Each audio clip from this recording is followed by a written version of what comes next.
This is probably the cutest garden bed that I have so far. I don't know, it just looks like shiny and cute.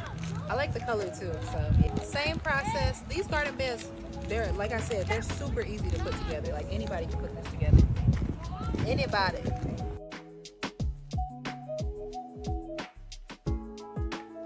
This is probably one of my favorite garden beds that we've gotten so far. I love the style of it. It's super shiny. Also, it's very strong as well.